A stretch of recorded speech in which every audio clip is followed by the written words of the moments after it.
Hey guys, আমি অমিতাভ আর আপনারা দেখছেন স্পোর্টস লাভার অমিতাভ ইউটিউব চ্যানেল। তো গাইস, আজকের এই ভিডিওতে ইন্ডিয়ান ফুটবলের কিছু ট্রান্সফার রিলেটেড আপডেট দেব।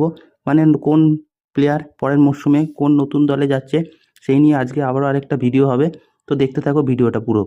তো প্রথমে যাকে নিয়ে কথা বলবো তার নাম হলো নোয়া সাদুই, যিনি এফসি গোয়ায় বর্তমানে খেলেন, কিন্তু তার সাথে কেরালা ব্লাস্টারে চুক্তি হয়েছে। তো পরের মরশুমে তিনি এফসি গোয়া ছেড়ে কেরালা ব্লাস্টার্সের জার্সিতেই খেলবেন। নেক্সট যাকে নিয়ে কথা বলবো তার নাম হলো ব্রেন্ডন হ্যামিল, যিনি একজন অস্ট্রেলিয়ান ডিফেন্ডার, যিনি মোহনবাগানে খেলেন।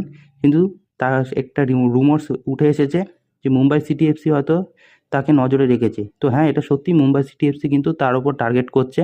হয়তো তাকে পরের মরশুমে অ্যাট্রাকটিভ অফার দিয়ে মোহনবাগান থেকে মুম্বাইতে নিয়েও নিতে পারে। তো সেটা পরের মরশুম আসলেই জানতে পারা যাবে। থার্ড নম্বর আপডেট যাকে নিয়ে দেবো তিনি হলেন প্রীতম কোটাল। এটা নিয়ে তো একটা বড়সড় রুমার্স উঠে এসেছে।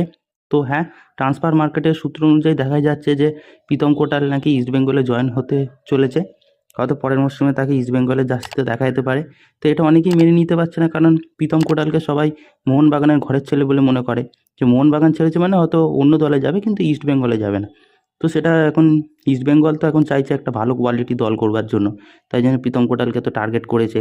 তো দেখো, এখনও পুরোপুরি অফিসিয়ালি ডিল ডান না হলেও প্রীতম কোটালের সাথে তো কথাবার্তা চলছে। হয়তো দেখা যাবে, হয়তো যদি বড় সড়ো কোনো অফার দেয় তাহলে হয়তো প্রীতম কোটাল পরের মরশুমে ইস্ট বেঙ্গলে চলেও যেতে পারে। এরপর যাকে নিয়ে আপডেট দেবো তার নাম হচ্ছে নিন্থই মিতেই। ইনি একজন রাইট উইঙ্গার্স, চেন্নাই এফসিতে খেলেন, কিন্তু অফিসিয়ালি তার সাথে হয়তো কন্ট্রাক্ট হতে চলছে ইস্ট বেঙ্গলের সাথে। তো পরের মরশুম থেকে হয়তো এই ইয়ংগেস্ট রাইট উইঙ্গার প্লেয়ারটিকে হয়তো ইস্ট বেঙ্গলের জার্সিতে দেখা যেতে পারে। প্রায় 75%ই চান্স আছে ইস্ট বেঙ্গলে চলে যাওয়ার। তো এই ছিল আজকের এই ভিডিও। তো এরকম ফুটবল ক্রিকেট রিলেটেড আপডেট পাওয়ার জন্য অবশ্যই আমার চ্যানেলটাকে সাবস্ক্রাইব করে বেল আইকনটাকে অল করে রাখো। তো দেখা হচ্ছে পরের ভিডিওতে।